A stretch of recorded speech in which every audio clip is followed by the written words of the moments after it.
যুক্তরাষ্ট্রের টিকটকের ভবিষ্যৎ এখন অনিশ্চিত।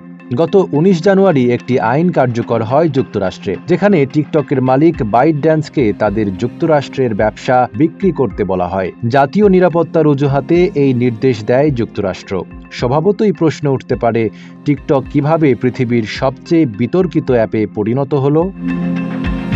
কোটি কোটি শর্ট ভিডিও ক্লিপের আখড়ায় পরিণত হয়েছে টিকটক। সেগুলোতে বুঁদ হয়ে তরুণ প্রজন্ম তো নির্ঘুম রাত কাটাচ্ছেই, সেই সঙ্গে রাতের ঘুম হারাম হয়ে গেছে সিলিকন ভ্যালির উচ্চপদস্থ কর্মকর্তা থেকে শুরু করে পশ্চিমা বিশ্বের নীতি নির্ধারকদেরও। এত দ্রুত গতিতে চারা গাছ থেকে মহীরুহে পরিণত হয়েছে অ্যাপটি যে তা বিস্ময় উদ্রেক ঘটিয়েছে অন্য সব প্রতিযোগীদের মনেও। চোখের পলকে বিজ্ঞাপনী ডলারের একটা বড় অংশ নিজেদের দিকে টেনে নিয়েছে এই অ্যাপ। ২০২৩ সালে টিকটক অ্যাপটি যুক্তরাষ্ট্রে ৫ কোটি ২০ লাখ বার ডাউনলোড হয়েছে এবং বিশ্বব্যাপী ডাউনলোড হয়েছে ৭৩ কোটি ৩০ লাখ বার।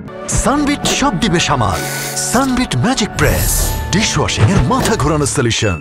ভিডিও বানানোকে সহজ করে তুলেছে টিকটক। পশ্চিমা দেশগুলো থেকে শুরু করে বিশ্বের বিভিন্ন প্রান্তের সরকার তখন ভুগছে টেনশনে। জনপ্রিয় অ্যাপটি যখন বেইজিংয়ের গর্বের প্রতীকে পরিণত হয়েছে, বিশ্বের বিভিন্ন দেশ তখন ভীত সন্ত্রস্ত হয়ে আশঙ্কা করছে টিকটকের চীনা মালিকানা তাদের জন্য বিপদ ডেকে আনবে না তো। তাদের ভয়, ব্যবহারকারীদের সংবেদনশীল গোপনীয় তথ্য হয়তো চলে যাবে ভুল লোকের হাতে।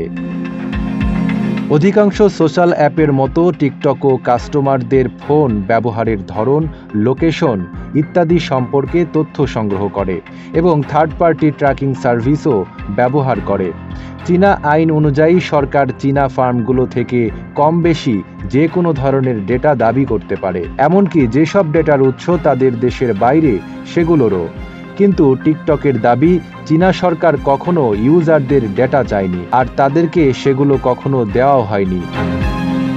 কেননা centre for strategic and international স্টাডিজের তথ্য বলছে, ইন্টেলিজেন্স এজেন্সিগুলো নিয়মিতই সোশ্যাল মিডিয়ার বায়োগ্রাফিক ডাটাবেস মাইন করে থাকে। ফলে ওয়েব এর তুলনায় অনেক কম কষ্টে টিকটক থেকেই মানুষের সংবেদনশীল তথ্য জোগাড় করা সম্ভব।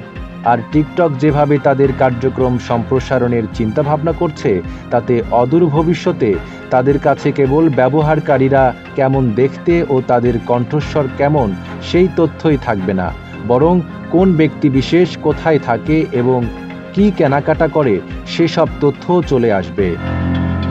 নাইম আরাবী, ঢাকা পোস্ট।